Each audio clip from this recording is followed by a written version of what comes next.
Bismillahirrahmanirrahim. Assalamualaikum warahmatullahi wabarakatuh. Alhamdulillahillazi hadana lihaza wa ma kunna linahtadiya la an hadanallah. Asyhadu an la ilaha illallah wa asyhadu anna Muhammadan abduhu wa rasuluhu la nabiyya ba'da. Allahumma salli wa sallim wa barik ala sayyidina Muhammadin wa ala alihi wa sahbihi ajma'in. Faqala ta'ala fil Qur'anil Karim, a'udzu billahi minasyaitonir rajim. Bismillahirrahmanirrahim. Ya ayyuhallazina amanu ista'inu bis-sabri was-shalah innallaha ma'as-sabirin. Ala ya sadaqallahul azim.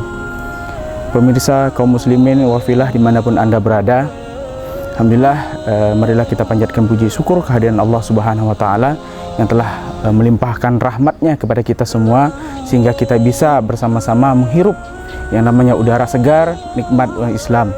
Salawat serta salam marilah kita haturkan kepada junjungan kita Nabi besar Muhammad sallallahu alaihi wasallam yang telah memberikan kita zaman dari kegelapan menuju dari zaman yang terang benderang seperti sekarang. Alhamdulillahirabbil alamin. Wafilah dimanapun Anda berada, dunia telah dilanda kekhawatiran dengan wabahnya virus corona yang sampai menguncang dunia.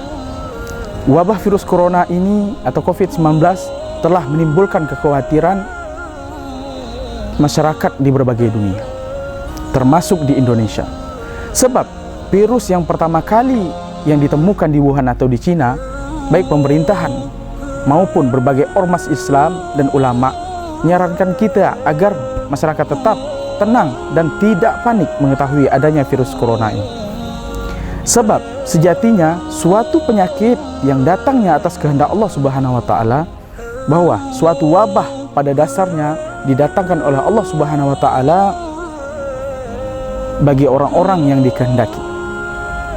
Namun bagi orang-orang yang beriman, cara Allah untuk memberikan cobaan ini yaitu menghadapi wabah ini bisa jadi pahala bagi kita semua.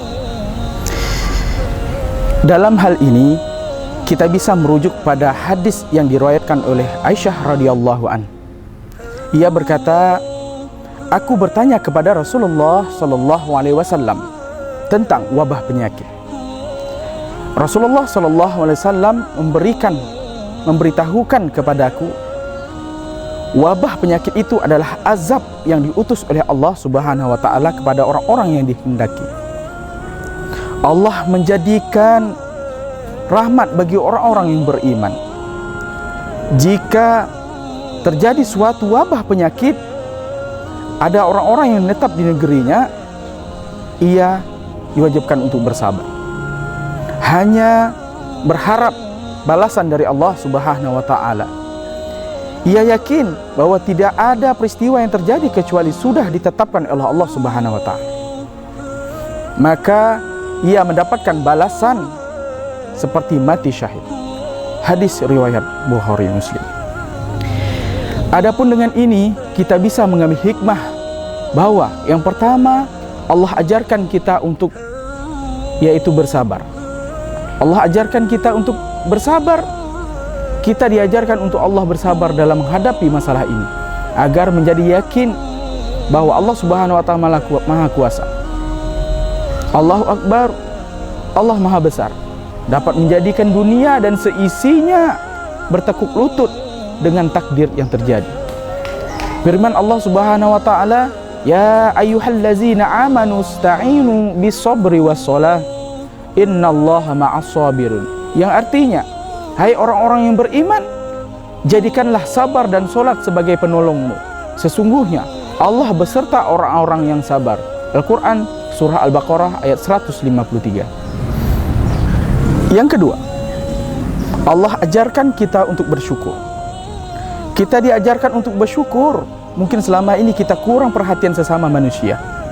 Kita ditegur, kita harus sadar dan harus mau mengakui kalau manusia itu sebenarnya tidak berdaya. Mau sepintar apapun, mau sekaya apapun, sesehat apapun, ternyata ketika Allah datangkan wabah virus ini, manusia menjadi lemah dan tidak berdaya.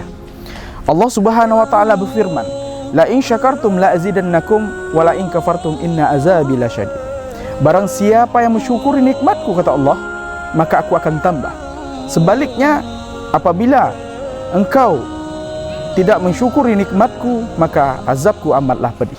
Al-Quran surah Ibrahim ayat ke-7. Yang ketiga, Allah Subhanahu wa taala ajarkan kita harus berhusnuzon kepada Allah Subhanahu wa taala. Makin yakin selama ini Allah memberikan teguran kepada kita yang mempunyai harta lebih dan juga harta yang berlimpah agar bisa berbagi sesama manusia. Dan Allah Subhanahu wa taala makin yakin kalau sedekah itu penting dan kita jaga, harusnya selalu mengembangkan kepedulian sesama manusia. Yang keempat, Allah ajarkan kita untuk berikhtiar. Yang merasa selama ini terkena virus, maka harus berikhtiar dengan segala macam berobat dan lain sebagainya. Dan kalau yang bisa membantu sesama, yakinlah bahwa semua masalah ini bisa diatasi kalau kita saling bahu-membahu, membantu mendukung dengan semangat kebersamaan.